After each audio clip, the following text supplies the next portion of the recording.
Perkembangan kognitif manusia, periode early middle childhood. Pengertian umum, early childhood, atau fase anak-anak awal. Rentang umur dalam tahap ini adalah 3-6 tahun. Pemikirannya hingga tahap tertentu masih bersifat egosentris. Akan tetapi, pemahamannya terhadap perspektif orang lain semakin meningkat. Kecerdasan menjadi lebih mudah diprediksi. Masuk preschool adalah hal yang biasa. Terlebih lagi, taman kanak-kanak. Lalu ada middle childhood atau fase anak-anak pertengahan. Tahap ini dialami individu dimulai dari umur 6-11 tahun. Egosentris menghilang, anak mulai berpikir logis namun konkret. Meningkatnya kemampuan daya ingat dan keterampilan berbahasa. Keunggulan kognitif memungkinkan anak mendapatkan keuntungan dari sekolah biasa. Perkembangan anak di tahap pra-operasional menurut pendekatan Piaget. Jean Piaget menyebut perkembangan anak usia dini sebagai tahap pra-operasional dalam perkembangan kognitif, karena anak-anak pada usia ini belum siap untuk terlibat dalam operasi mental logis. Tahap pra-operasional ini dimulai pada usia 2 hingga 7 tahun. Kemajuan pemikiran di awal masa perkembangan ini terdiri dari 5. Yang pertama ada fungsi simbolis, yang kedua ada pemahaman objek dalam ruang, yang ketiga ada pemahaman sebab akibat, yang keempat ada pemahaman identitas dan pengkategorian, yang kelima ada pemahaman angka-angka. Kemampuan kognitif di awal masa perkembangan. Yang pertama ada kemampuan menggunakan simbol. Dengan signifikasi, anak-anak dapat membayangkan objek. Contohnya, Simon bertanya pada ibunya tentang gajah yang mereka lihat selama pertunjukan sirkus beberapa bulan lalu. Selanjutnya ada kemampuan memahami identitas.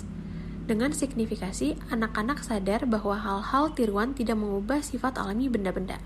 Contohnya, Antonio mengetahui bahwa gurunya berpakaian layaknya bajak laut, tetapi tetap menjadi seorang guru di balik pakaian bajak laut tersebut.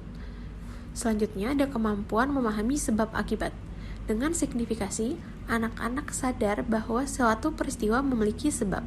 Contohnya, melihat bola menggelinding di balik tembok, Nico melihat ke belakang tembok untuk melihat orang yang menendang bola. Selanjutnya ada kemampuan mengkategorikan. Dengan signifikasi, anak-anak mengatur objek dan kejadian ke dalam kategori yang berarti.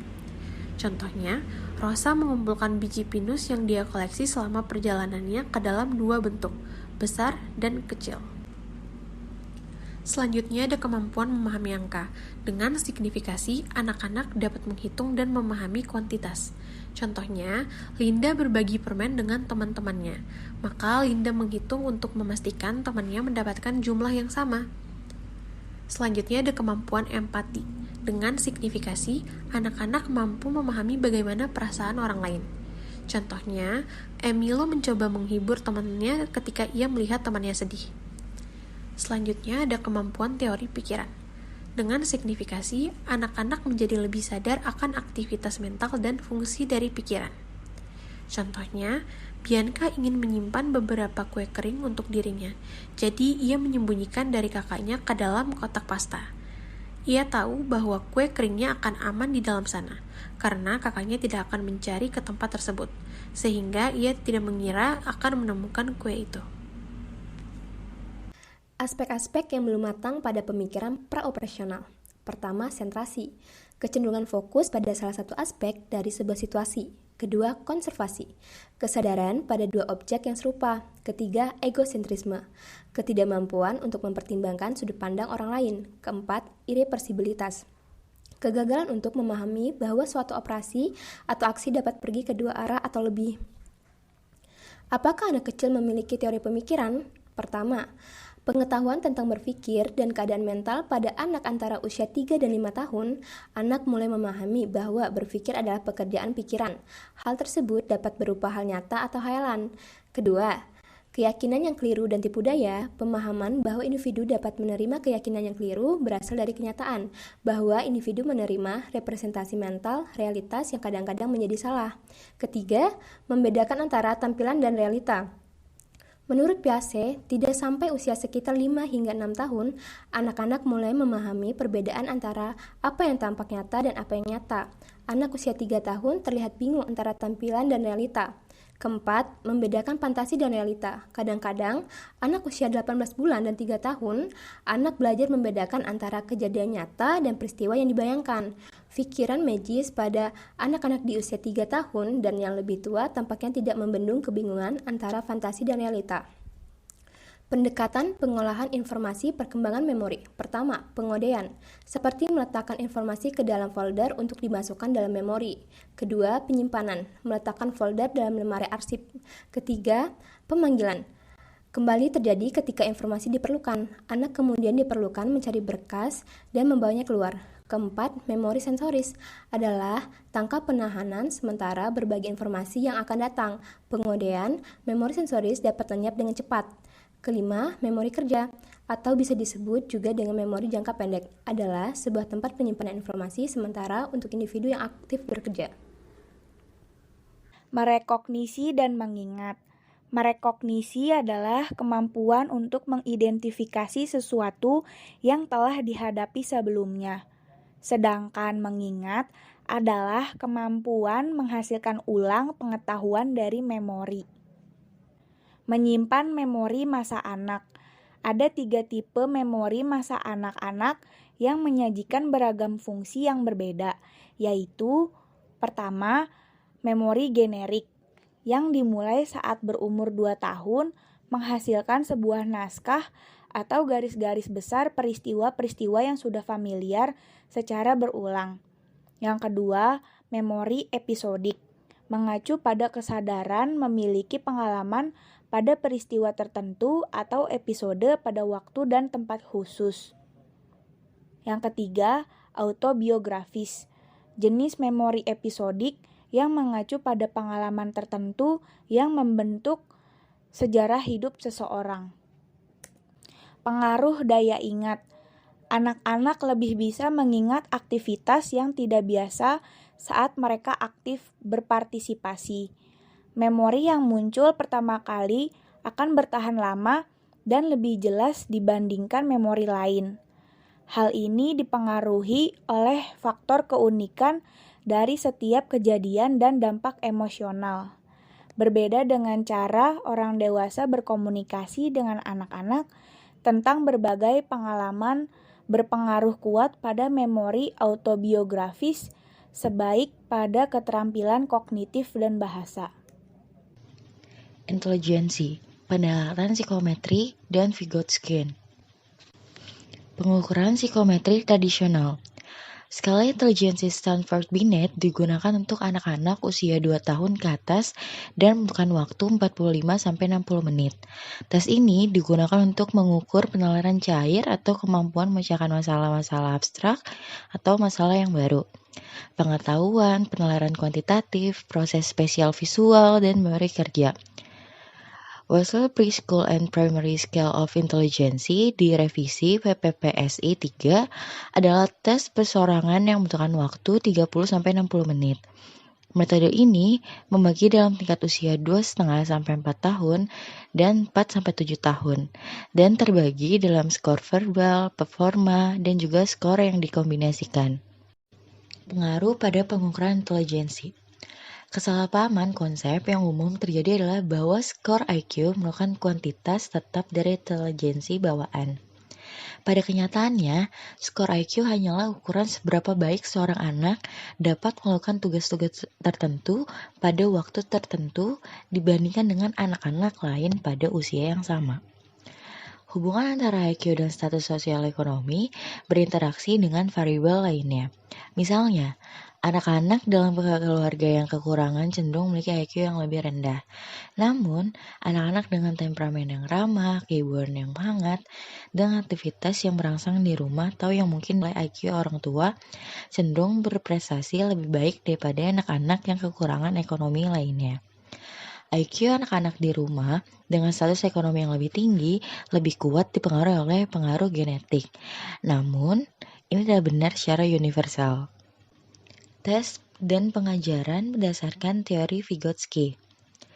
Menurut Vygotsky, anak-anak belajar dengan menginternalisasi hasil interaksi dengan orang dewasa. Pembelajaran interaktif ini paling efektif dalam membantu anak melewati Zone of Proximal Development atau ZPD.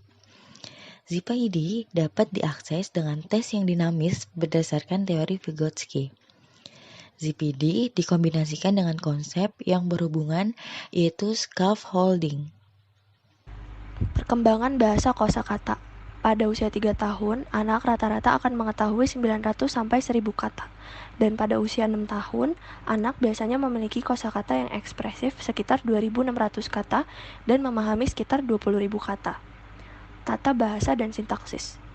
Usia 3 tahun, anak biasanya mulai menggunakan bentuk jamak, kata ganti kepemilikan, bentuk masa lampau, serta mengetahui perbedaan antara saya, kamu, dan kita. Kalimat mereka biasanya pendek dan sederhana. Usia 4-5 tahun anak, kalimat yang digunakan rata-rata terdiri dari 4 atau 5 kata, bisa berbentuk deklaratif. Usia 5-7 tahun anak, perkataan anak sudah mulai mirip orang dewasa. Mereka berbicara dalam kalimat yang lebih panjang dan kompleks. Pragmatik dan bicara sosial. Ketika anak berusia 3 tahun, mereka akan senang berbicara, dan mereka memperhatikan akibat dari perkataan mereka pada diri orang lain. Lanjut, ketika anak berusia 4 tahun, terutama anak perempuan, mereka akan menyederhanakan bahasa dan menggunakan nada yang lebih tinggi ketika berbicara pada anak berusia 2 tahun. Kebanyakan anak berusia 5 tahun dapat menyesuaikan apa yang mereka katakan dengan apa yang diketahui oleh pendengar. Percakapan sendiri.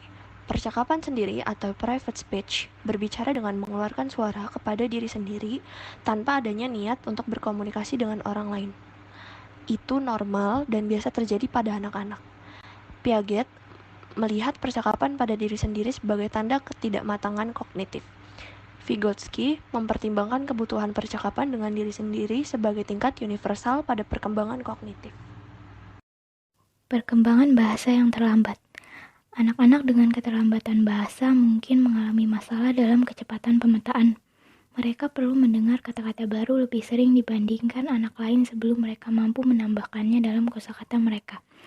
Anak dengan keterlambatan berbahasa, jika tidak ditangani akan mengalami konsekuensi perkembangan kognitif, sosial, dan emosional.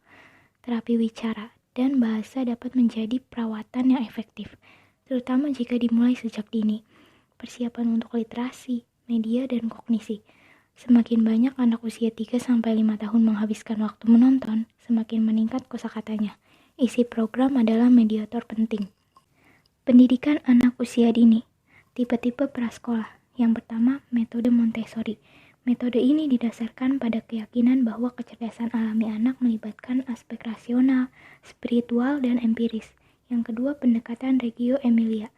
Metode ini guru mengikuti ketertarikan anak-anak dan mendukung mereka dalam mengeksplorasi dan menyelidiki ide dan perasaan lewat kata-kata, gerakan, permainan dramatis, dan musik. Kompensasi program sekolah. Program penggantian. Kerugian prasekolah didesain untuk membantu anak-anak yang akan masuk sekolah tetapi kurang persiapan untuk belajar. Program kompensasi prasekolah terbaik untuk anak-anak dengan keluarga berpenghasilan rendah di Amerika Serikat yaitu Project Head Start. Anak di taman kanak-kanak. Berkembangnya kemampuan fisik dan kognitif di masa anak usia dini berdampak pada pembentukan citra diri anak, penyesuaian emosional, dan bagaimana mereka nyaman di rumah serta dengan teman-temannya. Perkembangan kognitif. Pendekatan Piaget tahap konkret operasional. Menurut Piaget, anak akan memasuki tahap operasional konkret pada sekitar usia 7 tahun, di saat anak sudah mulai menggunakan pemikiran logis untuk memecahkan masalah. Anak-anak dapat berpikir logis karena mereka mempertimbangkan banyak aspek dari suatu situasi yang terjadi, tetapi pemikiran mereka masih terbatas dari situasi nyata. Kemajuan kognitif, konsep spasial. Anak lebih mudah untuk mengenali lingkungan yang familiar, kausalitas penilaian tentang sebab dan akibat, kategorisasi meningkatkan kemampuan logika, penalaran induktif dan deduktif, termasuk pembuatan pengamatan tentang hewan, orang, objek, atau peristiwa dan kemudian menarik kesimpulan secara umum. Penalaran deduktif itu dimulai dari kesimpulan umum, mengenai sesuatu lalu mengambil kesimpulan mengenai anggota kelompok lainnya. Konservasi. Dalam tahap pra-operasional perkembangan, anak-anak lebih fokus pada penampilan dan mengalami kesulitan dengan konsep-konsep abstrak. Bilangan. Pada usia 6 atau 7 tahun, banyak anak dapat berhitung dalam kepala mereka. Pengaruh perkembangan neurologis, budaya, dan sekolah. Perubahan dari pemikiran anak kecil yang kurang logis dan kaku menjadi pemikiran anak yang lebih dewasa, lebih logis, dan fleksibel, bergantung pada perkembangan neurologis dan pengalaman dalam adaptasi dengan lingkungan. Neurologis diukur melalui pengukuran kulit kepala dari aktivitas otak pada saat tugas-tugas konservasi. Anak yang sudah mencapai konservasi volume memiliki pola gelombang otak yang berbeda daripada anak yang belum mencapainya. Stoddard, Molaner, dan Van der Molen 1993. Penalaran moral, Piaget 1932, Piaget dan Inalder 1969. Nyatakan bahwa penalaran moral berkembang dalam 3 tahap, yaitu tahap pertama, anak berusia sekitar 2-7 tahun, bersamaan dengan usia praoperasional, berdasarkan pada kepatuhan yang kaku pada perintah. Tahap kedua, usia 7 atau 8 sampai 10 atau 11, bersamaan dengan tahap operasional konkret, ditandai dengan peningkatan fleksibilitas. Sekitar usia 11-12 tahun, anak mulai memiliki kemampuan pengenalan formal, dan hal ini merupakan tanda dimulai tahap ketiga dari perkembangan moral. Pendekatan pengolahan informasi, perencanaan atensi dan memori. Saat anak masuk pada usia sekolah, mereka membuat perubahan yang stabil terkait kemampuan mereka dalam mengatur, memusatkan atensi, mengolah dan menyimpan informasi, serta merencanakan dan memonitor perilaku mereka. Bagaimana cara keterampilan eksekutif berkembang? Fungsi eksekutif berkembang secara bertahap mulai dari infant sampai masa remaja seiring dengan perkembangan otak, terutama korteks prafrontal, tempat untuk pencernaan, penilaian, dan pengambilan keputusan. Pada tahap tersebut, sinapsis yang tidak diperlukan oleh otak akan dipangkas dan jalurnya akan terjalin, sehingga kecepatan proses yang biasanya diukur melalui waktu reaksi akan meningkat secara dramatis. Atensi yang selektif. Anak usia sekolah mampu berkonsentrasi lebih lama daripada anak yang lebih muda dan dapat fokus pada informasi yang mereka butuhkan dan yang mereka inginkan sambil memilah informasi yang tidak relevan. Peningkatan kapasitas untuk atensi yang selektif kemungkinan disebabkan pematangan neurologi dan merupakan salah satu alasan perkembangan memori pada pertengahan masa anak-anak. Memori kerja. Memori kerja sangat penting dalam penyimpanan informasi. Di saat material yang lain dimanipulasi secara mental, kapasitas memori kerja dari seorang anak dapat mempengaruhi prestasi akademiknya. Metamemori, memahami memori. Lobus frontalis pada anak usia 5-7 tahun mengalami perubahan yang signifikan dan melakukan reorganisasi. Perubahan ini mampu menciptakan peningkatan metamemori, pengetahuan tentang proses memori. Mnemonik, strategi untuk mengingat. Alat yang digunakan untuk membantu daya ingat disebut strategi mnemonik. Mnemonik yang paling banyak digunakan anak dan orang dewasa adalah menggunakan bantuan memori eksternal. Strategi mnemonik lain yang biasa digunakan adalah latihan, organisasi, dan elaborasi. Pengolahan informasi. Peningkatan memori akan membantu menguasai tugas-tugas konservasi. Memori kerja anak kecil sangat terbatas, sehingga mereka tidak mampu mengingat semua informasi yang relevan. Pendekatan psikomotorik, pengukuran inteligensi. Tes ini diperuntukkan bagi anak usia 6-16 tahun dengan jalan pengukur kemampuan verbal dan performa. Hasil skor dapat dipisahkan untuk skor masing-masing dan skor total. 1. Kontroversi IQ. Penggunaan tes inteligensi psikometrik masih menjadi kontroversi. Dari sisi positif, tes IQ telah terstandarisasi dan digunakan secara luas. Ada banyak informasi tentang norma, validitas, dan reliabilitas. 2. Pengaruh pada inteligensi. Yang pertama ada perkembangan otak, kemudian pengaruh sekolah terhadap IQ, lalu pengaruh ras atau etnis dan status sosial ekonomi pada IQ. Dan terakhir pengaruh budaya terhadap IQ. 3. Apakah ada lebih dari satu inteligensi? Menurut Gardner, tes kecerdasan konvensional hanya menyertakan 3 jenis kecerdasan, yaitu linguistik, matematika, logika, dan pada beberapa tes menyertakan spasial, kelima jenis yang lain.